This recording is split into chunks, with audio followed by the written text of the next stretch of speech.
कभी ऐसा हुआ है कि आपने कोई बेहतरीन ब्लॉग पोस्ट लिखा हो या कोई शानदार प्रोडक्ट बनाया हो, पर उसे कोई देख ही नहीं रहा हो?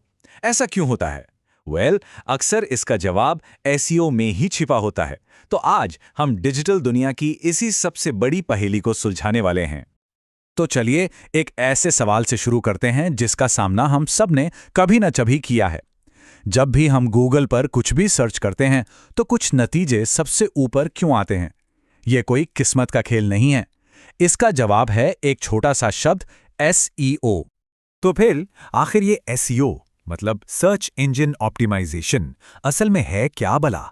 चलिए अब इस शब्द को अच्छी तरह से समझते हैं, एकदम आसान भाषा में।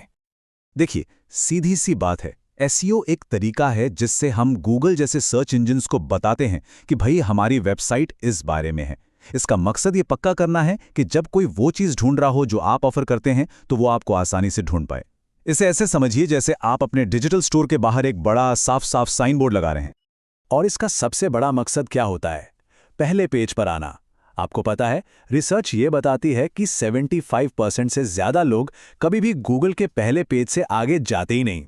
तो अगर आप वहां नहीं हैं, तो एक तरह से आप किसी को दिख ही नहीं रहे। मतलब सही लोगों को अपनी वेबसाइट तक लाना, यही एसईओ का असली खेल है। अच्छा, एसईओ और पीपीसी को एक सिक्के के दो पहलुओं की तरह समझिए।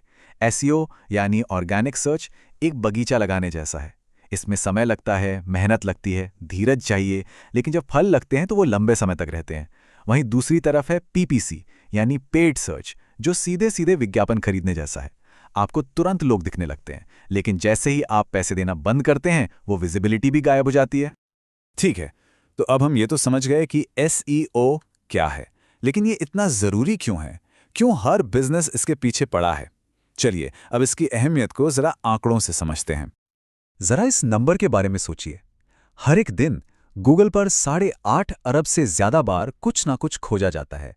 ये सिर्फ एक आंकड़ा नहीं है, ये अरबों मौके हैं ग्राहकों से जुड़ने के, उनके सवालों के जवाब देने के और उन तक पहुंचने के। और इससे भी ज़्यादा हैरान करने वाली बात तो ये है कि वेबसाइट्स पर आने वाले आधे से ज़्यादा लोग, मतलब 53% ट्रैफिक ऑर्गेनिक सर्च से आता है। ये सोशल मीडिया, पेड एड्स और बाकी सारे चैनल्स को मिला दें तो भी उससे ज़्यादा है। ये एसईओ की असली ताकत दिखाता है। लेकिन एक मिनट, अब सर्च का खेल बदल रहा है। अब बात सिर्फ गूगल की नहीं रही। लोग अब सीधे अमेज़ॉन पे, यूट्यूब पे और यहाँ तक कि टिकटॉक जैसे प्लेटफॉर्म्स पे भी चीज़ें खोज रहे हैं। इसका मतलब ये हुआ कि एक कामयाब एसईओ स्ट्रैटेजी को इन सभी अलग अलग जगहों को भी ध्यान में रखना होगा। और ये बात सिर्फ ट्रैफिक लाने की नहीं है। सोचिए हम खुद कैसे सर्च करते हैं।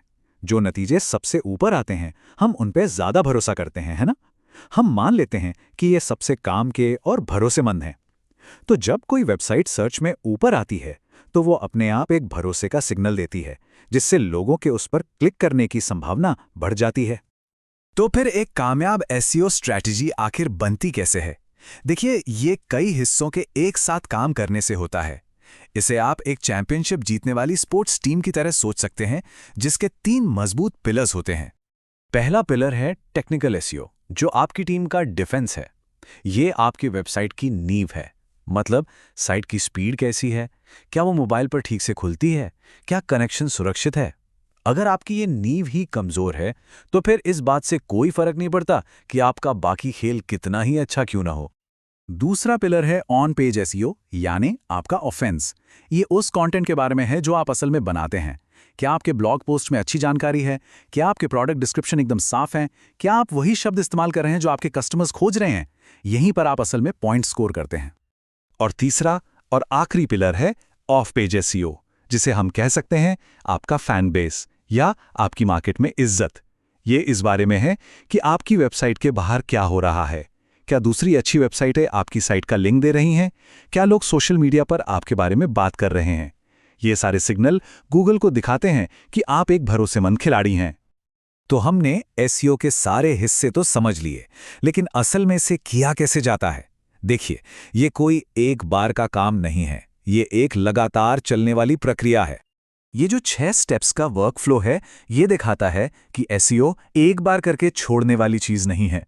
ये एक पहिए की तरह है जो घूमता रहता है। पहले आप समझते हैं कि आपके ऑडियंस क्या खोज रहे हैं, फिर आप रिसर्च करके एक प्लान बनाते हैं, बेहतरीन कंटेंट तैयार करते हैं, फिर नतीजों पर नज़र रखते हैं और आखिर में ये देखते हैं कि क्या काम किया और क्या नहीं, ताकि आप अगली बार और बेहतर कर सकें। और यहाँ एक बहुत ज़रूरी बात याद रखनी है, एसईओ कभी एक जैसा नहीं रहता। खेल के नियम लगातार बदलते रहते हैं। ये टेक्नोलॉजी और हमारे समाज के साथ साथ लगातार बदलता रहता है। ये टाइमलाइन देखिए, ये दिखाती है कि कैसे सिर्फ पिछले कुछ सालों में ही एसईओ की दुनिया पूरी तरह बदल गई है। पहले मोबाइल सर्च के आने से हमें अपनी वेबसाइट्स को छोटी स्क्रीन के लिए बदलना पड़ा, और अब एआई का आना सर्च करने के तरीके को ही बदल रहा है। अक्सर लोगों को वेबसाइट पर क्लिक करने से पहले ही एआई जवाब दे देता है। तो जो कल काम करता था, ज़रूरी नहीं कि वो आज भी काम करे। तो ये सारी बातें हमें एक बहुत ही ज़रूरी सवाल पर लाकर छोड़ देती हैं। भविष्य में जब आर्टिफिशियल इंटेलिजेंस सर्च को और ज़्यादा कंट्रोल करेगा, तो क्या हमारी आज की स्ट्रैटेजी हमें ऑनलाइन दुनिया में बनाए रखने के लिए काफ़ी होंगी? इसका जवाब हमेशा की तरह बदलाव को अपनाने में ही छिपा है। मतलब अपने ऑडियंस को समझना और उन्हें वैल्यू देना, चाहे टेक्नोलॉजी कोई भी हो। सोचने वाली बातें हैं ना?